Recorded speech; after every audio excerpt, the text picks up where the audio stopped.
নাগরিক প্রতিদিনের সরাসরি সম্প্রচারে সকলকে স্বাগত জানাচ্ছি। দর্শক, বর্তমানে অবস্থান করছি আসাদ গেটের একটি পেট্রোল পাম্পের সামনে, সোনার বাংলা সার্ভিস স্টেশন নামে একটি পেট্রোল পাম্পের সামনে, এবং দেখার চেষ্টা করছিলাম এখানে কিন্তু দীর্ঘ বাইকের যে সারি এবং যে প্রাইভেট কারের যে সারি, ওই পাশে কিন্তু প্রাইভেট কারের সারি রয়েছে। ঘন্টার পর ঘন্টা যে পেট্রোল নেওয়ার জন্য, পেট্রোল অকটেন নেওয়ার জন্য চালকরা এখানে অপেক্ষা করছেন পেট্রোল পাম্পের সামনে। অনেকেই বলছিলেন যে ভোর 3-4টার দিকে এসে এখানে অপেক্ষা করছেন পেট্রোল নেওয়ার জন্য, তবু কিন্তু তারা কাঙ্ক্ষিত সেই পেট্রোলটি অনেক সময় পাচ্ছেন না। আর দর্শক, একটি বিষয় জানিয়ে রাখতে চাই যে বাংলাদেশে এখন পর্যন্ত রেকর্ড পরিমাণ কিন্তু তেলের মজুত রয়েছে। সরকার এমনটি কিন্তু জানিয়েছেন। তবু কেন এই বাস্তবে কিন্তু তবু কেন এই সংকট, তেলের সংকট?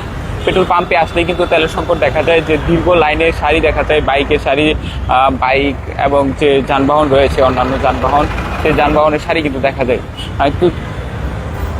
তবু কেন এই সংকট, সেই প্রশ্নের উত্তর খুঁজতে গেলে কিন্তু দেখা যায় যে প্যানিক বাইংয়ে যে একটি সমস্যা, যে মানুষ আতঙ্কিত হয়ে অতিরিক্ত পরিমাণ কিন্তু পেট্রোল কিনছেন, এমনটি কিন্তু দেখা যায়। এবং আরেকটি বিষয় হচ্ছে যে কালোবাজারি, সেই কালোবাজারিরা কিন্তু অনেকেই পেট্রোল মজুত করছেন পরবর্তীতে বেশি দামে বিক্রি করার জন্য। ইতিমধ্যেই কিন্তু সরকার কিছুটা তেলের দাম বাড়িয়েছেন, এরপরেও কিন্তু তারা মজুত করছেন। এবং আরেকটি বিষয় কিন্তু উঠে এসেছে বিভিন্ন সময়, যে বিভিন্ন সময় কিন্তু উঠে এসেছে যে গ্রামের দিকে কিন্তু একদমই পেট্রোল পাওয়া যায় না, এবং সেখানে কিন্তু অতিরিক্ত দাম, যেখানে ঢাকায় 120 টাকা লিটার যখন ছিল, তখন গ্রামে বিক্রি হতো 220 টাকা, 300 টাকা, এমনও কিন্তু ঘটনা ঘটেছে।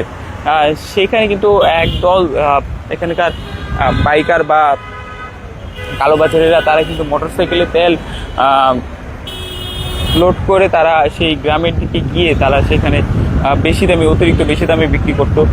এমনটি কিন্তু দেখা গিয়েছে। সকাল থেকে এখানে বাইকে তেল নিয়ে বিভিন্ন সময় বিভিন্ন গ্রামে গিয়ে বিক্রি করতো, এমনটি কিন্তু দেখা যাচ্ছে। মানে এইসব কারণেই কিন্তু যে তেলের একটি অতিরিক্ত চাহিদা, সেই চাহিদায় কিন্তু মিটছে না।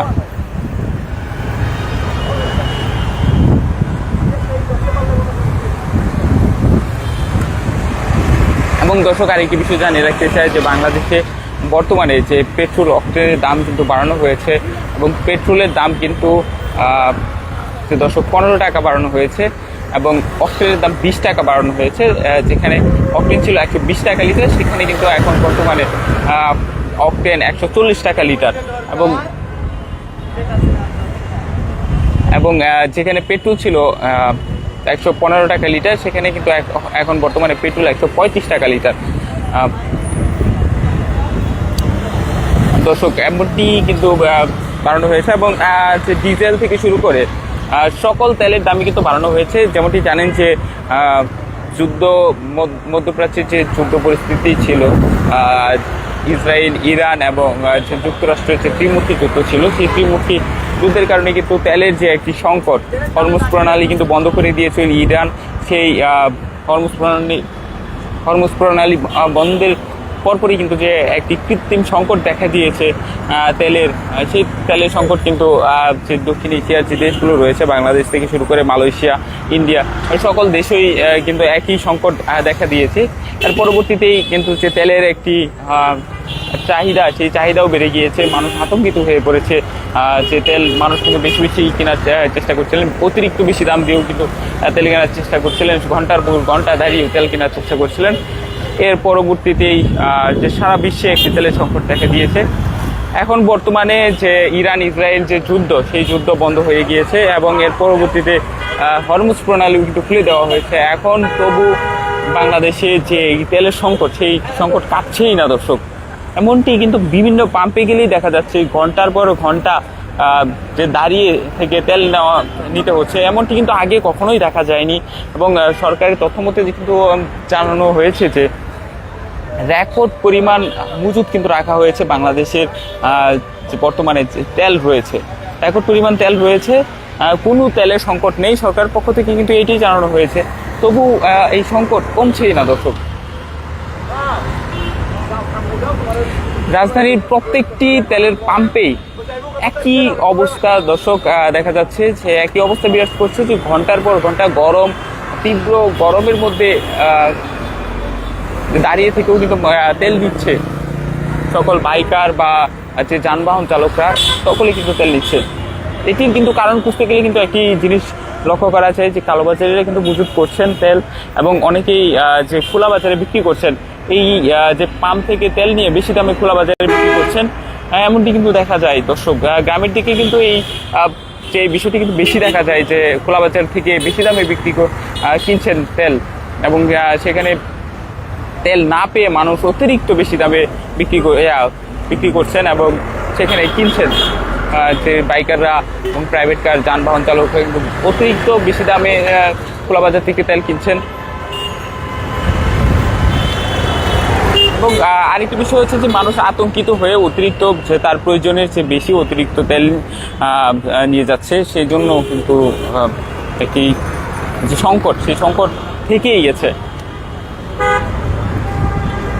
দর্শক। বর্তমানে যে এই যে পাম্পটির সামনে আমরা দাঁড়িয়ে আছি, সেই পাম্পটির চিত্রটি যদি দেখানোর চেষ্টা করি, যে এই পাম্পের সামনে থেকে যে কয়েক কিলোমিটার দূর পর্যন্ত কিন্তু এই বাইকের যে সারি, সেই সারি দেখতে পাবেন দর্শক।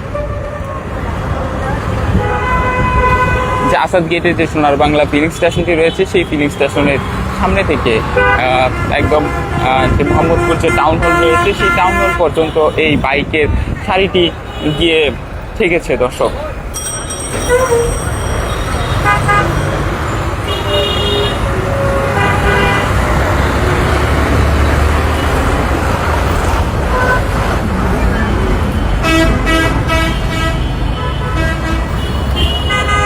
দর্শক, আরেকবার জানিয়ে রাখতে চাই যে বাংলাদেশে বর্তমান যে সরকার রয়েছে, সেই সরকার কিন্তু তেলের দাম বাড়িয়েছে।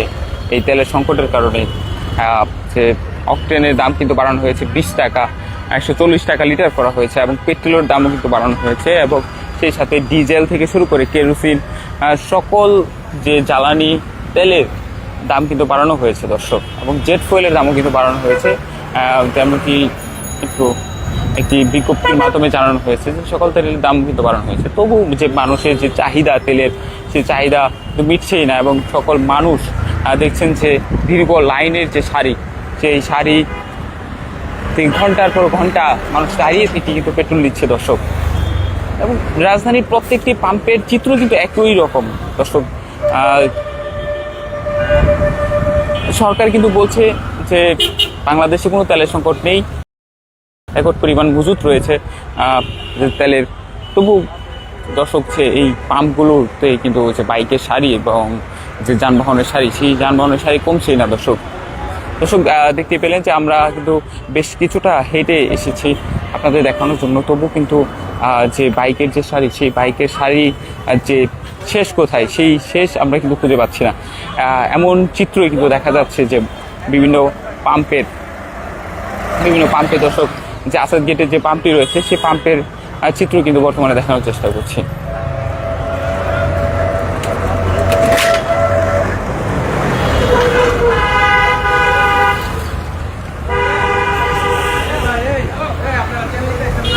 এখানে কিন্তু অনেকেই ঘন্টার পর ঘন্টা ধরে অপেক্ষা করছে, এবং অনেকেই যে ভোর সকালে এসে এখন পর্যন্ত অপেক্ষা করছে শুধু মাত্র পেট্রোল নেওয়ার জন্য, তাদের সেই কাঙ্ক্ষিত বাইকের জন্য।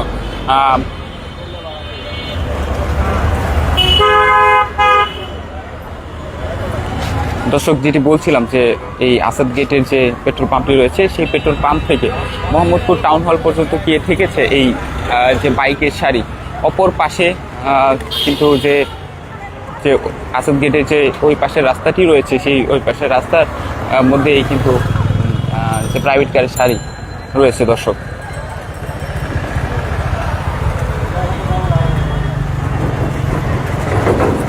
আপনাদের সরাসরি দেখানোর চেষ্টা করছিলাম যে পেট্রোল পাম্পের যে বাইকের যে সারি, সেটি দেখানোর চেষ্টা করছিলাম। এই ছিল আমার কাছে আসাদ গেটের যে পেট্রোল পাম্প, সেই পেট্রোল পাম্প থেকে সরাসরি।